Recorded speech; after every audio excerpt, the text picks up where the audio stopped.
ವಿಜಯೇಂದ್ರ ರಾಜ್ಯಾಧ್ಯಕ್ಷರಾಗಿ ಆಯ್ಕೆಯಾದ ಬೆನ್ನಿಗೆ ಬಿಜೆಪಿಯಲ್ಲಿ ಸದ್ಯ ಮೇಜರ್ ಆದಂಥ ಬದಲಾವಣೆಗಳಾಗಿದೆ. ಸಂಘಟನಾತ್ಮಕ ದೃಷ್ಟಿಯಿಂದ ದೊಡ್ಡ ಮಟ್ಟದ ಬದಲಾವಣೆಯನ್ನು ಮಾಡಲಾಗಿದೆ.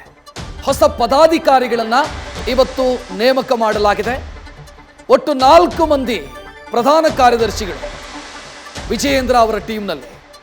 ಯಾರು ಅಂತಂದ್ರೆ ಒಬ್ಬರು ಕಾರ್ಕಳದ ಶಾಸಕ ಸುನಿಲ್ ಕುಮಾರ್, ಮಾಜಿ ಶಾಸಕ ಪಿ ರಾಜೀವ್, ಇನ್ನು ಮತ್ತೊಬ್ಬ ಮಾಜಿ ಶಾಸಕ ನಂದೀಶ್ ರೆಡ್ಡಿ ಮತ್ತು ಪ್ರೀತಮ್ ಗೌಡ.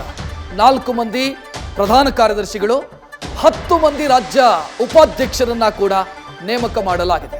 ಜೊತೆಗೆ 10 ಮಂದಿ ರಾಜ್ಯ ಕಾರ್ಯದರ್ಶಿಗಳನ್ನ ಕೂಡ ನೇಮಿಸಲಾಗಿದೆ. ಇನ್ನು ಮೋರ್ಚಾಗಳೇನಿದಾವೆ, ಮಹಿಳಾ ಮೋರ್ಚಾ, ಎಸ್ಸಿ ಮೋರ್ಚಾ, ಎಸ್ಟಿ ಮೋರ್ಚಾ, ಯುವ ಮೋರ್ಚಾ, ಇದಕ್ಕೂ ಕೂಡ ಅಧ್ಯಕ್ಷರನ್ನ ನೇಮಿಸಲಾಗಿದೆ. ಹೊಸಬರಿಗೆ ಅವಕಾಶವನ್ನ ಮಾಡಿಕೊಡಲಾಗಿದೆ. ವಿಜಯೇಂದ್ರ ಅವರ ಟೀಮ್ನಲ್ಲಿ ಹೊಸ ಮುಖಗಳಿದಾವೆ. ಅಂದರೆ ಹಿರಿಯರನ್ನ ಬಿಟ್ಟು ಹೊಸಬರಿಗೆ ಅವಕಾಶವನ್ನ ಮಾಡಿಕೊಡಲಾಗಿದೆ. 4 ಮಂದಿ ಜನರಲ್ ಸೆಕ್ರೆಟರೀಸ್. ರಾಜ್ಯ ಬಿಜೆಪಿಯಲ್ಲಿ ಪ್ರಧಾನ ಕಾರ್ಯದರ್ಶಿ ಅನ್ನೋದು ಸಂಘಟನಾತ್ಮಕವಾಗಿ ಅತಿ ಮಹತ್ವದ ಜವಾಬ್ದಾರಿ.